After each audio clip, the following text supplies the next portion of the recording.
আসসালামু আলাইকুম viewers, cooking 24 আওয়ারে আপনাদের স্বাগতম। আজকে নিয়ে এসেছি নতুন একটা রেসিপিটা হলো মুরগির পা ভুনা রেসিপি।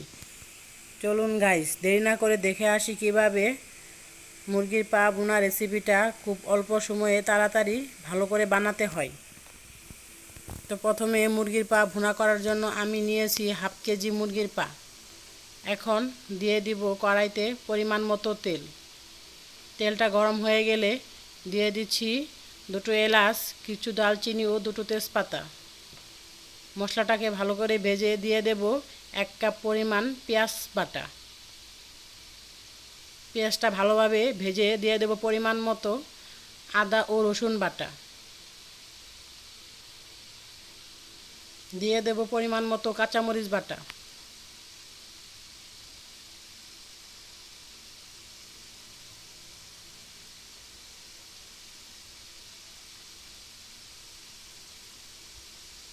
মশলাটাকে আমি আবার ভালোভাবে ভেজে নেব। ভাজা হয়ে গেলে দিয়ে দেব সামান্য পরিমাণ পানি।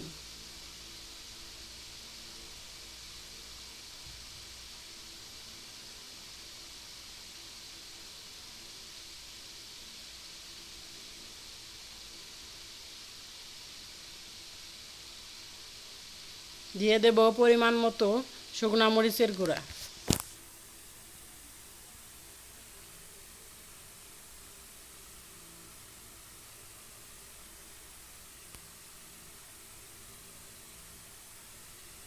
দিয়ে দেব পরিমাণ মতো হলুদের গুঁড়া। দিয়ে দেব পরিমাণ মতো সজের গুঁড়া। দিয়ে দেব পরিমাণ মতো জিরা গুঁড়া ও স্বাদ মতো লবণ।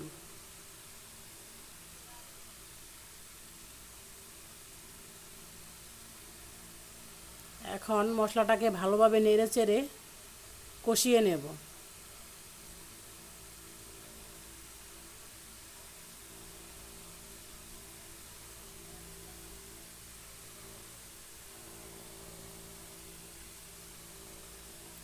মশলাটা আবার নেড়েচেড়ে ঢাকনা দিয়ে ঢেকে দেব।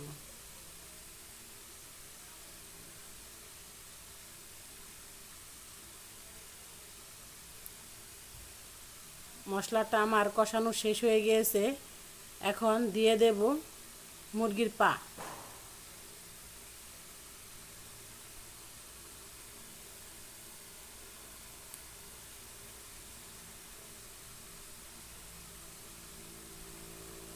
মুরগির পাগুলো দেওয়া হয়ে গেলে ভালোভাবে নেড়েচেড়ে আবারও ঢাকনা দিয়ে ঢেকে দেব।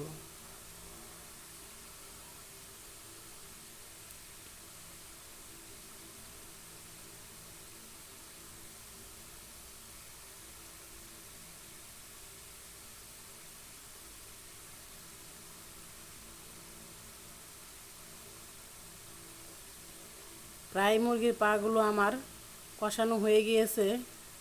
দিয়ে দেব সামান্য পরিমাণে পানি।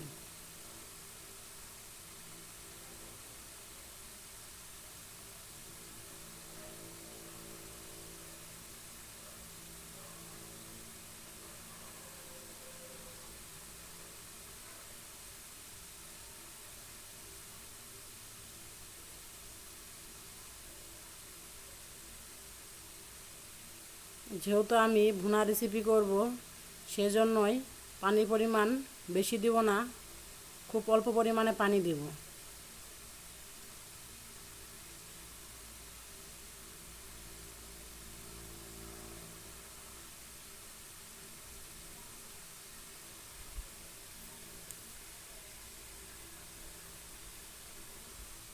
পানিটা দেওয়া শেষ।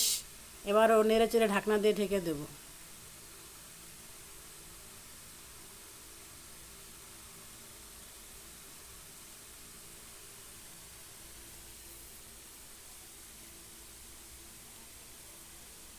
তরকারিটা আমার কালার চলে এসেছে। নেড়েচেড়ে ঢাকনা দিয়ে ঢেকে পানিটা খেয়ে নিতে হবে।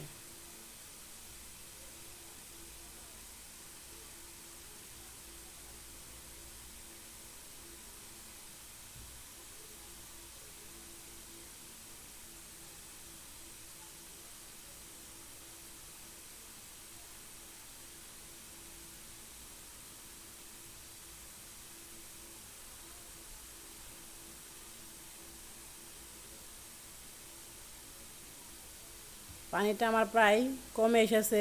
আমি আবারও নেড়ে চেড়ে ঢাকনা দিয়ে ঢেকে দেব।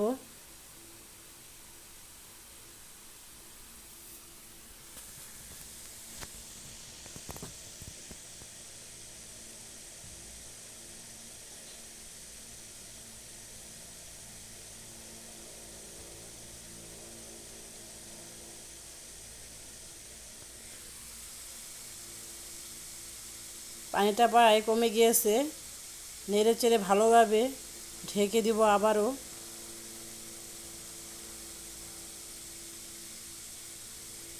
এই তো হয়ে গিয়েছে আমার মুরগির পা ভুনা রেসিপি। এখন দিয়ে দেব কিছু পরিমাণে জিরার গুঁড়ো।